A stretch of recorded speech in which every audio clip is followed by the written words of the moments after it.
Even on a budget, quality is non-negotiable. That's why Quince is the place to score high-end essentials at 50 to 80% less than similar brands. Get your hands on buttery soft cashmere sweaters from just $60, Italian leather jackets, and so much more. And the best part about Quince, they exclusively partner with factories committed to safe, ethical, and responsible manufacturing. Elevate your style without the elevated price tag with Quince. Go to quince.com/upgrade for free shipping and 365-day returns.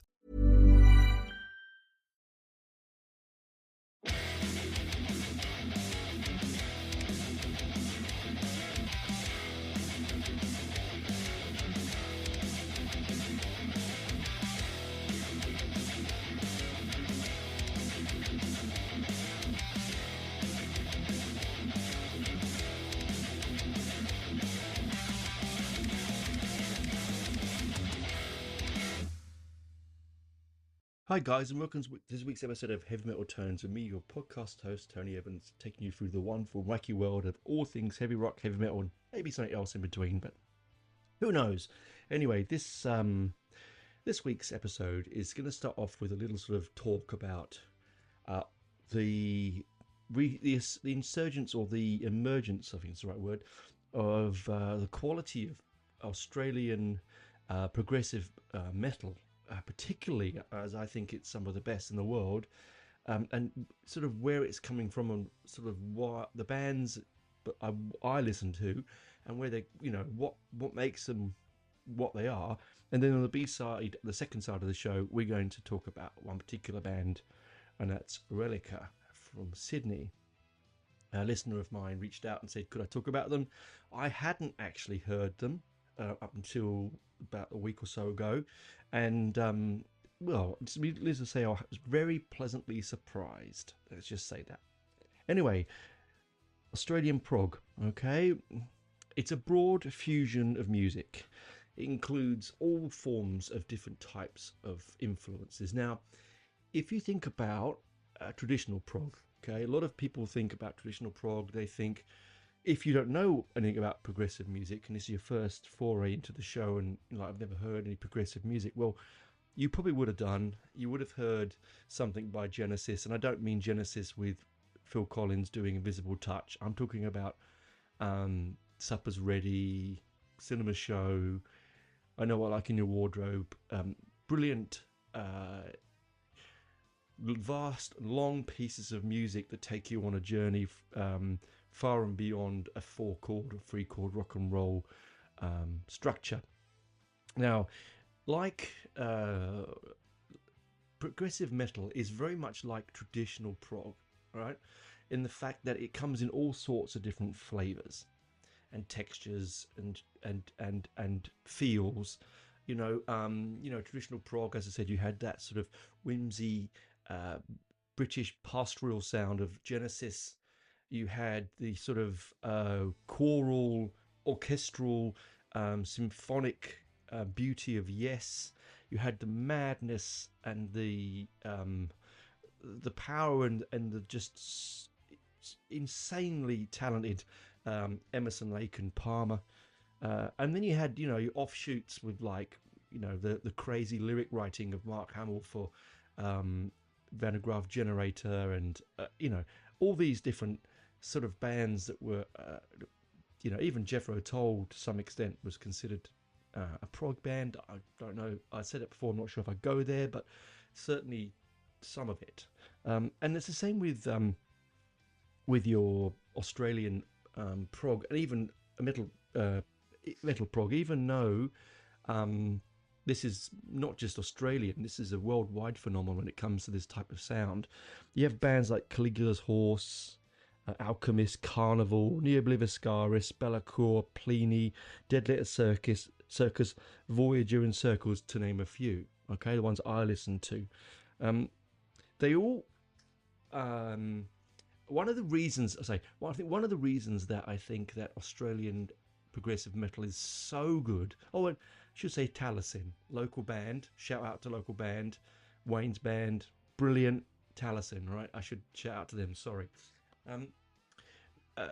The reason that these bands I think are so good here on this continent It's not just because I live here and I'm proud of this country. It's actually because I think there's a couple of reasons. There's this sort of um, th- there is a thing called isolation theory, where you're so isolated that you don't get bands that come over to Australia. That, I mean, more so now, but very much we don't get you don't get touring regularly, and so when you hear something more so now on streaming or YouTube, and because you don't get to see them regularly, you see the same videos repeated. Inside your little cocoon of musicians, you're sort of using all those influences, but because there's no other influences coming in to I don't know, to sort of water it down, you get a more thicker, more sort of distinct soup of music. I think it happened in the 70s here, with the Saints. With the Saints were making punk music at exactly the same time as the Pistols were, but without internet, without knowledge, and the other side of the world, making a sound that, to be honest, is almost identical in its direction, and so these things some just happen in the ether. But I think isolation theory is a really good concept for that. Also, the thing about progressive metal is that for many years, if you think it echoes traditional prog in such a way, because for many years, as in rock and roll, you had a very simple, very beautiful form of music. 3 chords,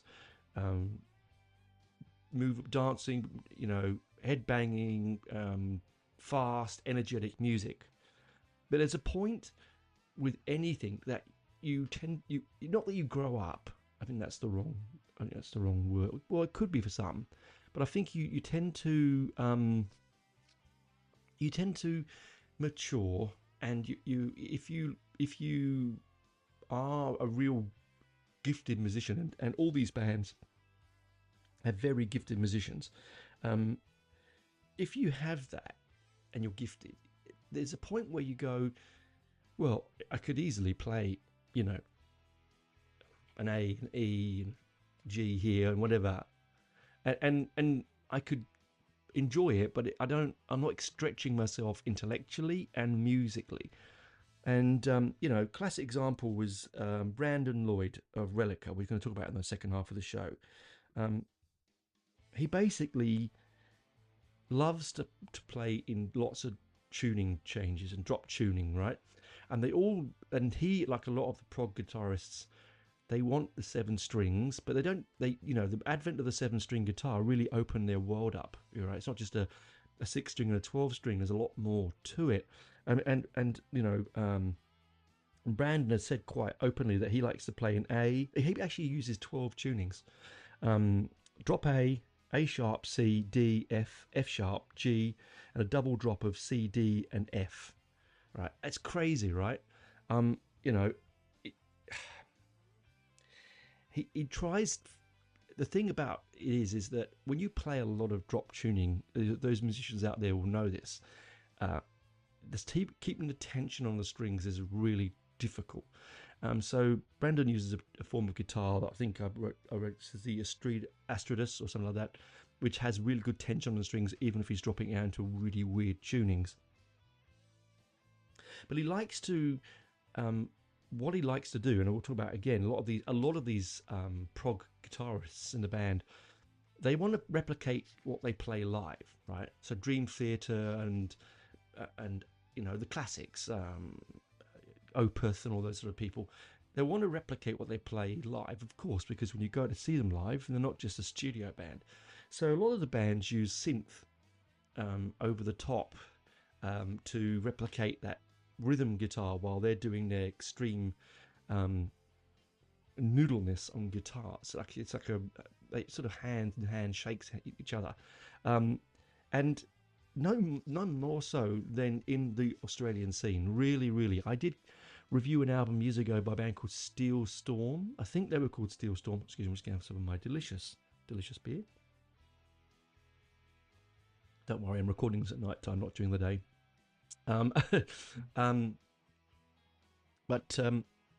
Yeah, they had this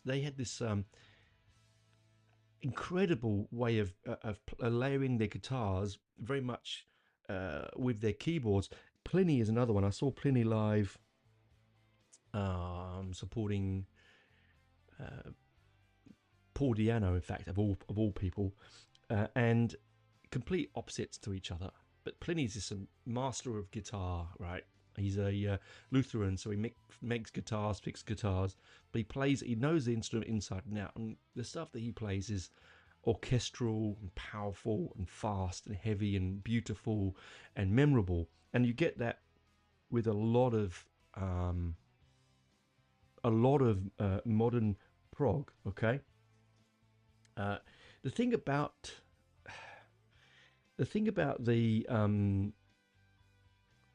these modern metal bands, particularly, I said, progressive metal bands from Australia, they seem to be quite youthful. You know, in the past, prog bands are usually, you think about prog bands are usually hairy old guys, sort of, who've had like 30 years under their belt playing, usually music teachers, and off they go, sort of twiddling away. Look how good I am, noodle, noodle, noodle. But the Australian scene is so youthful. It's so vibrant, for what they play, and the it's not for everyone. Okay, so progressive metal is not for everyone. You might put it on and go, oh God, it's too much. It's too much sound. I just want it really simple. Then that's fine. Then turn it off and go away and listen to something else, right? But as I said earlier, jumping back to what I said about different textures, within the progressive metal scene, you've got bands like Neo Obliviscaris, which has this, Tim on violin and clean vocals, and you've got the Zero. I keep calling Xanthi. Anyway, the other vocalist. See, it's too late in the afternoon. I'll get it in a second. He with really growly, dirty, deaf vocals, and it mixes really, really well. Okay, with that sort of intense musicality and speed. And then you've got other bands like, for me, like Carnival and Pliny and Caligula's Horse, and to some extent even Taliesin, where it's a clean vocal. It's more easy listening, if you know what I mean, without being derogatory to them. It can be sometimes hard to penetrate, like all prog music. It took me many years to penetrate, and I don't tell that as a soundbite. It took me many years to penetrate the deep depths of classic prog. I didn't just put on The Lamb Lies Down on Broadway and instantly I knew what it meant. It took many playthroughs for me to really grasp it. And even now, I play it once a month. I have done for the last 30 years, and I still find something different, something texture, something layered, little sound coming in here, a little lift there, a little bit of bass there, some vocal nuance, a lyric I didn't quite get last time. And you get that with very much with this scene. And I truly believe that the Australian prog metal scene is the best in the world. There are a lot of magazine articles out there who quote this, so I'm not the only one. Okay, I have a quote here. Where's my quote? Can I find it? I did write it down. Bear with me. God, I put quote marks around it. Okay, so so this is Kay from Voyager. Okay, now people will know Voyager most recently from representing Australia for Eurovision, but they're a brilliant prog band. Sadly, I think the lead singer is not very well at the moment. That's all we wish him well. I hope he gets better soon. But they quote, here's a quote: "The added fourth and fifth opens up the sonic landscape to create more genuine depth." Now he's talking about not just having a six string guitar with another string on it. He's talking about using different octaves and having the extra depth to create more sound. And I think if the bands had seven strings in the 70s, imagine what they would have done, right? It is something that I can only listen to honestly for maybe an album, maybe two, and then I walk away and come back to it later on. There were some festivals that, where they play 8 or 9 prog bands, and there is a bit where your brain sort of starts to crave. It's like when you crave, after eating salad all week, you're craving a burger, right? That kind of thing. And you do get that with this. Sometimes you just want to put down the cleverness and listen to the dirty rock and roll. You want the Motorheads and the AC/DCs and the Judas Priests and the Black Sabbaths of this world, the Pistols and that. You want that sort of itch scratched, if you know what I mean.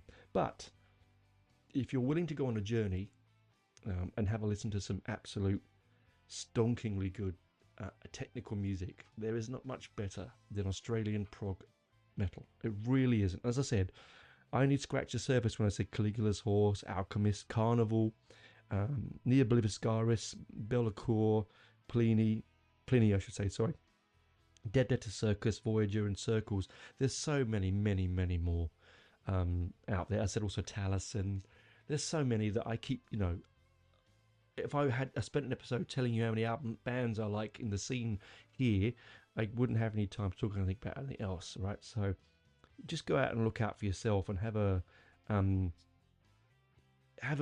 play in that scene. Google it. There are plenty of. You can go onto Spotify or other streaming platforms are available. Type in Australian prog metal and boom, so much will come up. You will absolutely love things like Bellacour. That's BE''LAKOR. You will absolutely love them. They're one of my favourites. Nia Bliviscaris I've talked about before, so go back and listen to an episode that I talked about the last album, which was an absolute screamer. Carnival, I have all of their albums. A friend of mine, Jesse, got me onto them, and they're just brilliant musicians live. And again, they've been around from Perth. They've been around for a long time, but they're bands that you may not initially think of because they're not radio friendly. Again, prog is not radio friendly. It's probably not even streaming friendly because they want to get the 3 minutes in your ears and out. Most of these tracks are hanging around 7, 8, 10 minutes. You have to give it time. You have to put the record on the platter, put the CD in the drawer, put the tape in the deck, or press play on your streaming, and you have to give that music time. And that's what makes prog of all forms, whether it's traditional prog, whether it's prog metal, whether it's whatever, neo prog like Marillion and all that stuff, and Pendragon and all that. You have to give it time, and for me that's a wonderful thing because we spend our lives chasing our asses left, right, and centre. Up this way, down that way, chasing money, chasing kids, chasing bills, chasing debts, and in that landscape of noise, do we really give ourselves time to go, I'm going to sit down and listen to this piece of music and it's going to take me on a journey, and I don't know where that journey is going to take me, but I want to go there. And that's how I feel with bands like Genesis. When I hear 27 minutes of Supper's Ready, it's like, and honestly, I've heard that live and it's something really special. I mean, really, really special. Yes, the first time I heard it live, I fell asleep. Now, that wasn't because it was boring. My mate John and I had travelled up to Sydney to see Steve Hackett, and the ex-guitarist from Genesis, and I'd had a few too many sherbets. It was warm. The music's wonderful. I closed my eyes to cut part of the journey. Next thing I know, I'm waking up when everyone's shouting "a flower" in the third act of the song, which John has never let me live down. I can tell you that now. Anyway, not the second time, so all good. And the third time, definitely not. I hope there is a third time. Anyway, so that's me drinking beer. I did get told once, you don't like me drinking on the mic. I don't tend to do it, but anyway. That's the end of this side. We're going to come back. So that was a quick journey through Australian prog metal and prog in general, and we'll come back and talk quickly about Secrets of the Future by Reliqa, Sydney prog band that I got turned on to, I said, a week or so ago by a listener, and it's absolutely cracking album. Anyway, enough for me. Enjoy the ads. Catch you on the other side, guys. Bye for now.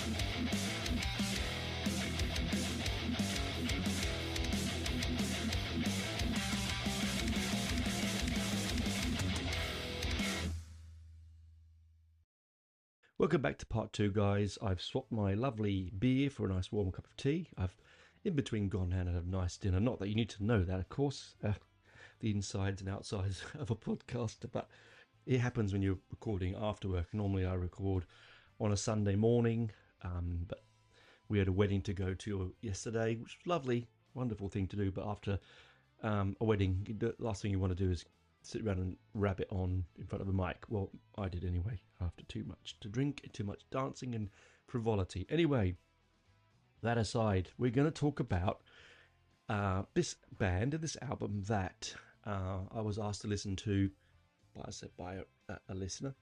Adam, thank you. Bailey's, my good friend Bailey's fiance. Very, very good taste in music, he must have. I might say he has, because I had never heard of this particular band. A lot of the sort of underground metal acts in Australia can tend to fly past because there's so much noise in the environment. You have to understand. I listen to on a daily basis. I mean, so much music. I think last year my Spotify amount was something like 65,000 minutes or something like that. It was something like the top 2% in the world. Bloody crazy, right? So, gotta understand, I do listen to a lot, so it can get past you. But occasionally when bands like this come up, they sort of take you by surprise. Now, not all of it's going to be right in your wheelhouse or something you're going to enjoy, but this one I really did. So this sits in that category of progressive / alt metal scene. That is the clean vocals, the polished sound. By no means is this a negative thing when I say this. It's not that it's slightly easier listening to, and I don't mean that. What I do mean it. But what I mean is, if you will put it up against something like Near Oblivious Scaris, it is a little. It's not as radio friendly as Voyager, I would like to say, but it is up there with a good listen to if you want something. Like I said before, you want more than just the 3-minute and 4-minute rock and roll heavy metal tracks with, chorus, verse, chorus, guitar solo, sing along chorus and bye. If you're looking for something that's going to give you a little bit more meat on the bone, a little bit more something to bite into, like a nice thick heavy drink, it's something like that, then this is the kind of stuff that you're going to want to listen to. Now, they've been around since 2016. They have released an EP, and this is what we're going to talk about is their first full-length album, which came out on the 31st of May this year in 2024 on Nuclear Blast label, which is a big label. I mean, that is for a relatively small new coming band, that is a big label, and the noise around this band, around the scene, is quite intense. Once I put my ear to the ground and actually took notice, it was incredible what I could find and what people were saying, which is really amazing. Now, They have, as I said, it's their 15 minutes is their first album. It's called Secrets of the Future. The track listing is Dying Light, Cave, Killer Star brackets, The Cold World close brackets, The Flower, Asaria, Terminal, Keep Yourself Awake, Crossfire, the Two Steps Apart, A Spark, and Upside Down. Now, the people behind this particular wonderful sound are Monique Pym, it's Pym, on vocals and keyboards.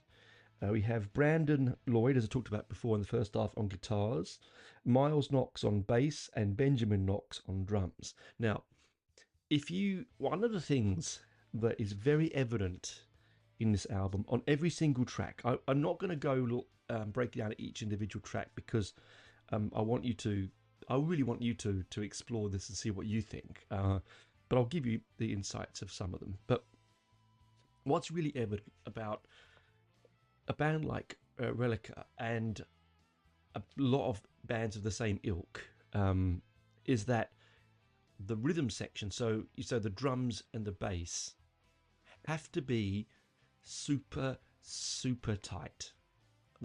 Because a lot of the time the drummer's playing some incredibly interesting time signatures.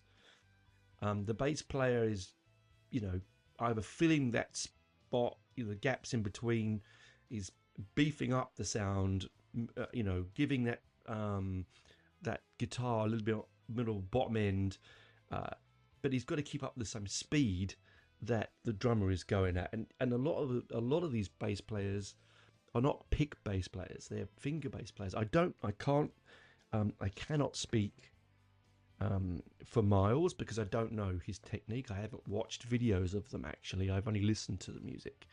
I will be attempting to watch some videos coming soon though, because I really enjoy this band. But there you have your tight rhythm section, right? And then you've got on guitar you've got Brandon Lloyd, and he is one of those.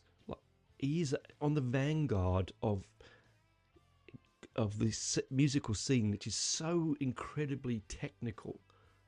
It's so incredibly crisp. There's not a sloppy note to be heard on this album. Now I know that you can clean it all up with post-production, recording, and so on, but you still have to be tight. And it is very fast. It takes your breath away from the moment the opening guitar refrain of Dying Light to the end riff of Upside Down. You don't get a lot of time to relax. There are some moments where, and she's got a beautiful voice, Monique, an absolutely a very modern style voice. And it is beautiful voice, and it really bites through some of this sort of noise, because a lot of time with a lot of technical music can be very, very noisy, right? And when I say noisy, there's just a lot going on. Orally, it's like, oh, where do I listen? Because I don't know about you, but as a music lover, I tend to find that I go through sort of moments where I want to just listen to the bass, hear how the bass is playing. I want to hear the cut of the cymbals, the drum. Sometimes I just want to hear and focus on the guitar, and then there's others I want to hear the keys or the voice. And with some of this modern alt prog metal stuff, it can get like a lot of kids all shouting at once at you for an ice cream, if you know what I mean. So a lot of noise. They're all vying for your attention at one time or another. But Monique's voice seems to cut that, and it's some beautiful vocals on it. I mean, it's sort of, she's got a kind of voice that if you were to take away the metal aspect and she was to sing just R&B or or pop, whatever you want. You would stop and listen. You would stop and listen because she's got a really interesting way of bringing the lyric alive, sustaining your attention. As I said, because there's a lot of sometimes with this sort of music, not so much in this album, but you go, oh, okay, enough already. Can I have something different? When the guitars are going at this modulated speed with this incredible computer-esque kind of tone, it's so crisp and angular and digital. It's so precise that you do want sometimes to hear them drop a note, or you want a softness to it, and she brings that softness. She also brings the heaviness. And there's no denying that. But they also mix this sort of. I remember when I was asked to listen to this band, Bailey said to me, "I don't think you'll like it, Tone, because it's got rapping in it." Now I famously don't like modern rap. Okay, I don't. I don't want people to roll their eyes at me. I just don't like it. I do enjoy classic rap, early electro, early Beastie Boys, Run DMC. They're good stuff before it became and pardon my French here, but bitches and stitches and hoes and boats and gold and attainment and talking about themselves all the time. Before it became that, when it had a message like White Lines from Grandmaster Flash, brilliant pieces of music. Africa Bombata, great pieces of ambient almost music. So I was like, oh God, okay. And then when I listened to it, I could see where she was coming from. There is sort of a stylistic approach to the music where there's a slight modern move towards the way that she enunciates and vocalizes, and it does have a slight rap feel to it, but it's not this sort of full speed unintelligible gangster rap. It's just a way that she uses her obviously upbringing, her musical tastes, and the music around her and the band influence wise to enunciate the lyrics that she's putting and punctuate the music to do something different. And it particularly on songs like Keep Yourself Awake and Crossfire. I mean, my favorite track actually on the album actually is Dying Light, the first track. I know that's a computer game. I don't know if it was named after a computer game. I don't know. There's nowhere for me to check the lyrical content. I've looked for the lyrics. I can't find them. So again, I've only really lived with this album for a week. So you have to understand, I've probably listened to it only maybe 6 or 7 times. But I have made, now, this is going to sound really quite wanky, I'm sure, to some of you. And to those that know me, probably think, oh, that's very Tony. I made a sort of like listening notes. Okay, so the album to me, so when I listened to the album, I got a pencil and then I just basically, in my notebook, scribbled down words as I was listening that came into my imagination and into my mind, okay? It says, I've got modern, clean, futuristic, technical, cold, which is interesting because it is quite austere in some areas, expansive, dynamic, it's standoffish. It does have a feel of stand back, it's us and you. It doesn't, by no means does this album have a sound, and I find this with most modern metal, prog metal, it doesn't say, come in and get your arm around and let's have a listen and let's sing the trooper, and it has that a little bit like, and this doesn't mean anything, this isn't disparaging to the band, but or any of the bands, but it has sort of like look how good we are, which I know sometimes put people off a lot of prog back in the 70s because of that, because it was like, look, we're university students and I can play an augmented seventh over a G minor, I don't know, something, I know all my scales, I can play in my pentatonic scales whenever with my eyes closed. I'm doing stuff in this and that and crazy time signatures, and it can make people feel a little bit standoffish, and I think that comes across in the media, in the genre, not particularly this album. I've got nerdy underlined. Now, that sort of sits with that, doesn't it? Like, um, I can't imagine, to be honest with you, someone like, some of these sort of really dirty rock and roll bands being the kind of bands that would sit around and eulogize over the sound of the over major fifth or whatever. I just can't imagine. They're just in there for fun, rock and roll, and the girls, and all that kind of stuff. And I hope there would be, because that's deep down what I would be doing. Um, but this kind of music is kind of nerdy in its imagery, in its visuals, in its audio, like its textures and its dynamism. But that's not a bad thing. There's nothing wrong with being nerdy. It's certainly not a bad word, right? I've got enigmatic, layered, textured, aggressive, vulnerable. Now, again, this is where the aggressiveness comes from the speed and breathtaking accuracy of the guitar and the keyboards, and the big sound that's been produced by the band, the drums are blistering, the bass is, just holding you in suspense. But then you have the vulnerability where Monique's voice suddenly breaks through the madness and brings it out, this sort of soulfulness and this subtlety, before that also then takes off into a crazy vocal performance. But it's so it really, I couldn't say, layered, textured, aggressive, and vulnerable really do say it for me. And then I've got sterile written down. Now, sterile, that sort of sits with the standoffishness. It's very clinical. It's, I can imagine them sitting around and spending months over what, these three notes might sound over this note, and that, again, is not a negative thing, because I think that's a wonderful thing. Great art can be done very quickly, but great art also can take a long time.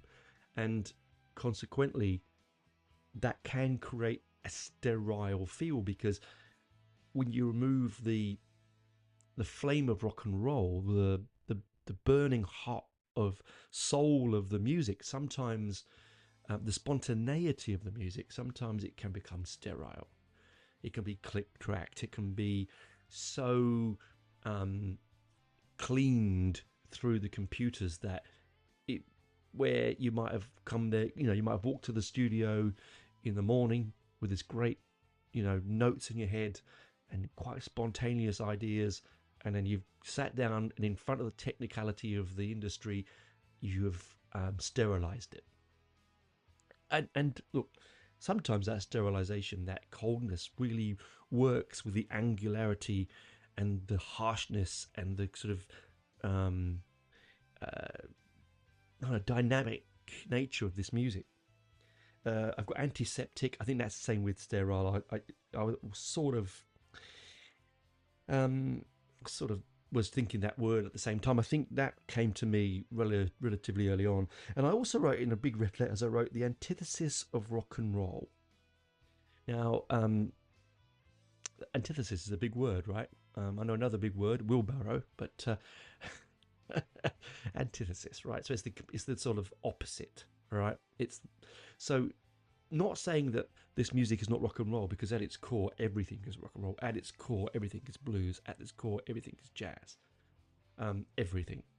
But this it's sort of, when I say it's the antithesis of rock and roll, I mean that it takes away the spontaneity of what rock and roll is. Rock and roll is the flame of life. It's the reason to get up in the morning sometimes, right? It's the thing that keeps you alive and keeps you youthful, the eternal flame of rock and roll. And sometimes sort of this progressive music that we love, and I love particularly, can be the opposite to that, because it's taking the spontaneity, the freedom, the beauty of and simplicity of 3 chords and 4 chords and 4/4 and 8/8, 4/4 time signatures and simple 12 bars, and it's intellectualizing, if it's the right word, it into a format and to a place where the person making it is comfortable because they're so good. They want it to be that kind of music because they feel that making a 4-minute rock and roll song with 4 chords would be below their technical ability, and that's why it's slightly the antithesis of rock and roll. But that's not a bad thing. Okay, I wrote rock and roll is freedom and naivety, right? But prog metal can be constraining and overly complicated for the sake of it. But Reliqa often have these moments, but they shine through with what can be sort of musical genius. Most of their songs celebrate their abilities to the highest level. In fact, all of them do, and all of them. It's sort of they're like a band that I think, 30 years ago, 40 years ago, maybe even longer. Now let's say 45 years ago, when prog was at its height, sort of at the the neo-prog stuff when Marillion was getting big. If they were around then, we were talking about them in different. We wouldn't be doing a I did never heard of them podcast. You'd be doing a what you mean you haven't heard of them? You'd be talking about in the same breath as Opeth and Dream Theater and things like that. So and to be honest, even things like Queen's Reich, as I've talked about before in my prog metal episode. But there are parallels in this album. There are parallels with trad prog. There are parallels with traditional metal. The parallels with trad prog is that they often don't give a space for the listener to rest or to take a beat or to absorb what they've just heard. They often barrage you audibly, sonically in a wonderful way, where you sort of feel after you've listened to this album particularly that you've been sort of ambushed, and that you need to have a rest. I don't recommend listening to this album if you want to lie down and relax. I don't recommend this genre in general if you want to, let's be honest, I don't know, have some, substances, either be liquid or things you roll up and, I don't want to say too much, but that if you wanted to do that, this isn't the kind of music that it's designed for. Traditional prog, yes, because it was a time and period, the stuff of the 60s with hippies the hippie thing was still shining through. By no means is prog metal a hippie subgenre of metal. It is not. It is a nerdy subgenre of metal, yes. But I said that before, it's not a negative, right? This is a very powerful album that attacks. And occasionally, when you're just on the ropes and you can't breathe, Monique comes in with a beautiful vocal and brings you back to reality. So, in summing up, this is 50 minutes of really great music that I really hope the world, if you're listening, I've got listeners all over the world. I don't want to boast, but I do. And I would really like to think that you would jump on the streaming platform of your choice and give them a listen. Now, you might only get one track in and go, nah, Tone's not my thing. But just give it a chance. Take a risk. Have a listen. Not everything's Iron Maiden and Motorhead and AC/DC and Judas Priest. There are places in this world for technical ability beyond almost sort of godlike performances. And it's fast.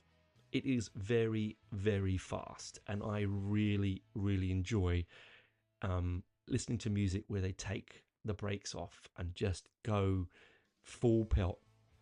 It's not like Dragon Force where it's all kind of crazy speed solos and computer sounding bebop noises, and it's not that kind of thing. There is moments in it, but it's mainly just very very technical and sometimes crazy musicality. So that's enough for me. I really hope that you do enjoy it. As I said, if you listen to this band, do go back and have a listen to Caligula's Horse, Alchemist, Carnival, Neo Obliviscaris, Bella Causa is one of my favourites, Pliny, Voyager, Circles, and Taliesin.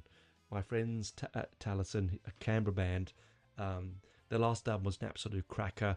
They're great live. They're nice people. Give it a listen. They could do with the listens. Let's be honest. They could always do with the listens. So that's it for me. Do jump in and have a listen to some prog metal. It might be something you might enjoy. It's very varied. As I said, it's not like one type of music. You know, there's just go to your streaming platform of choice, type in prog metal and see what pops up. And you might be very, very surprised, because this album was a pleasure and a dream to listen to, and I will be putting it into my rotation more regularly, and I'll be looking out for them when they play in our town soon, hopefully soon. I missed them the last time here because I didn't even know about them. Well, duh. They played with Caligula's Horse. It would have been a fantastic show. Anyway, enough from me. I've bellyached on long enough. It's been a long day, ladies and gentlemen, a long day. I just will give you a little heads up.